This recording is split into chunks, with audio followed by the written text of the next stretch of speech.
Question number 3 कहता है, कौन सा एक्सरसाइज है? 3.2 क्वेश्चन नंबर 3 क्लास 8 है ना।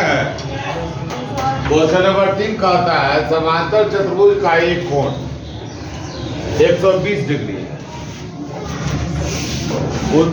तो उसकी बाकी तीनों कोणों का माप क्या होगी? तीनों कोणों की माप क्या होगी? तो पहले हम समांतर चतुर्भुज का फिगर बनाते हैं। बनाए ना, देखो है ना समांतर चतुर्भुज। क्या हम इसके पहले बता चुके हैं तुम लोग को? Yes sir. क्या बोले हैं?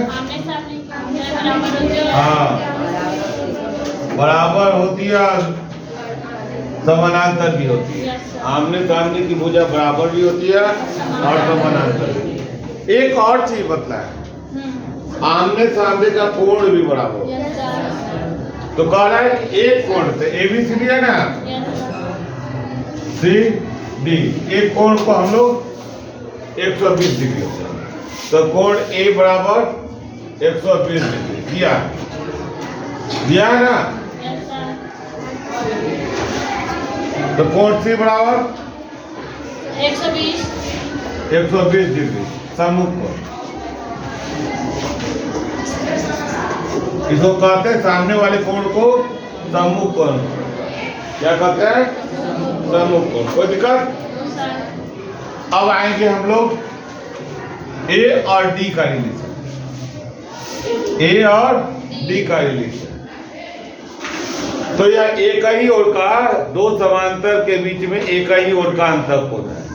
इसका योग कितना होता है? 180 डिग्री होता है। लिखिए, क्योंकि AB समानांतर DC है, इसलिए angle A plus angle D बराबर 180 डिग्री। ठीक है ना? एक ही ओर का अंतर,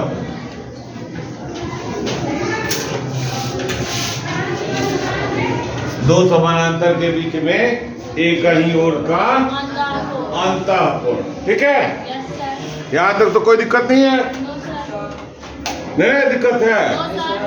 अब हम क्या करेंगे कि हमको A मालूम है, तो उसका हम रख देंगे और कंटिन्यूटी का साइन देंगे। 120 प्लस कोण D बराबर 180 डिग्री, और कोण D बराबर 180 माइनस 120 कितना हुआ? 60 डिग्री। तो हमारा क्या क्या निकल गया? एक 60 हो गया। अब इसका है कोण D तथा अगला कोण कौन है? B बच गया, तो भी वर्टिकली नहीं, सम्मुख कोण हो गया, अपोजिट एंगल हो गया। एंगल B बराबर 60 डिग्री, क्यों? सम्मुख कोण।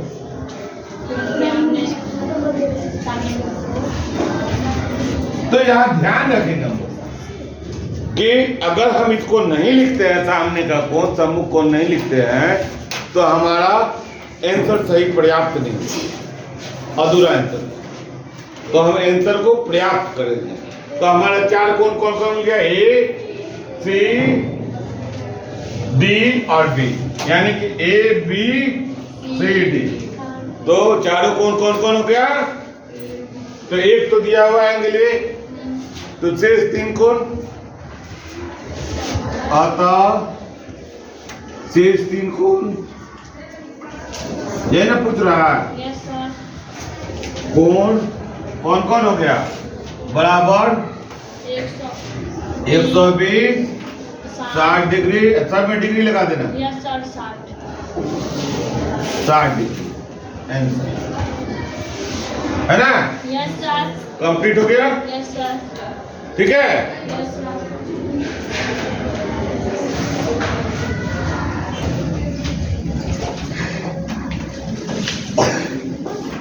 देखो क्वेश्चन 4 कहता है कि एक समचतुर्भुज के विकर्णों की लंबाई 6 मीटर और 8 मीटर। कितना कितना है? 6 मीटर और 8। प्रत्येक भुजा की लंबाई क्या करना है? तो पहले समचतुर्भुज बनाए।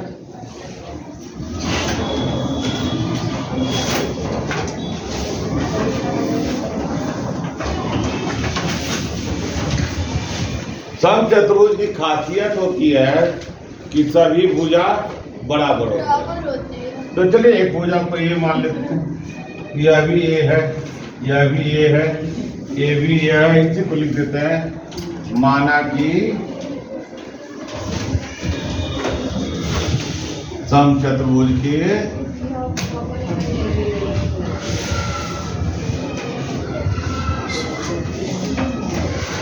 प्रत्येक भुजा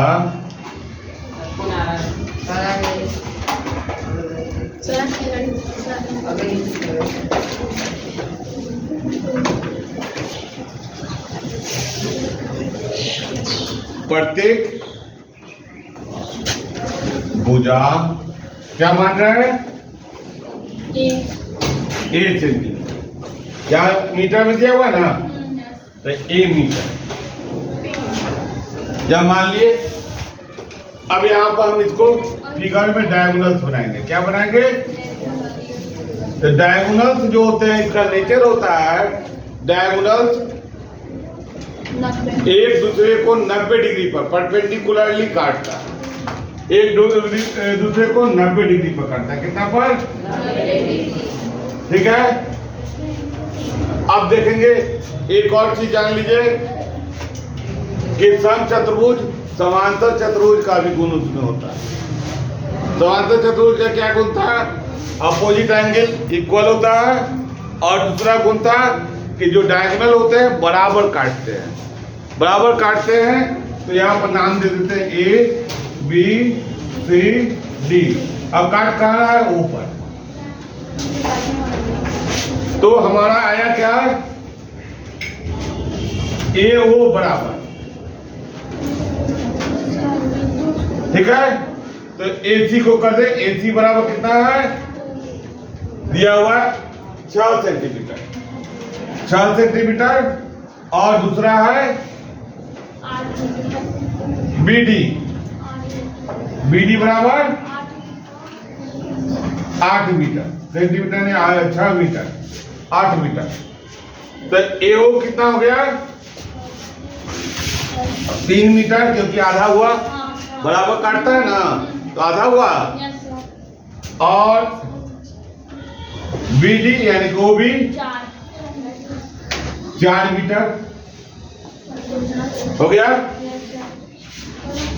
हुआ ना? लिखेंगे अब ट्रायंगल AOB। AOB कौन सा है? ट्रायंगल समकोण त्रिभुज।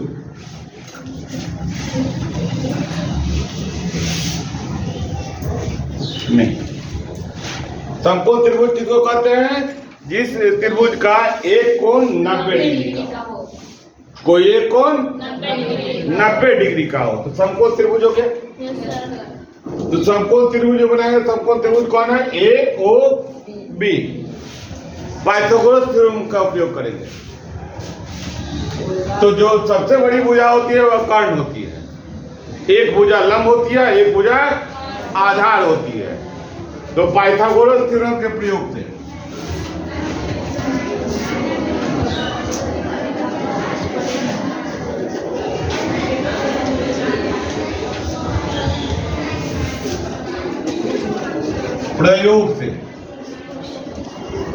पाइथागोरस थ्योरम का प्रयोग करेंगे तो क्या होगा? AB का स्क्वायर बराबर AO का स्क्वायर प्लस OB का स्क्वायर। ठीक है। और AB का स्क्वायर क्या है? A का स्क्वायर। कितना है? A का स्क्वायर।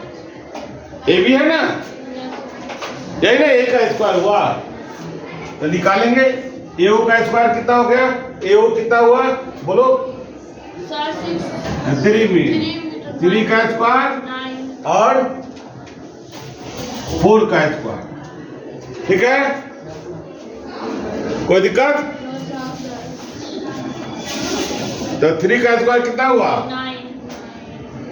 9 प्लस 60 कितना हुआ? 25 तो ए स्क्वायर बराबर 25, अतः ए स्क्वायर बराबर कितना हो गया? 25 ए इक्वल टू 5 मीटर। आंसर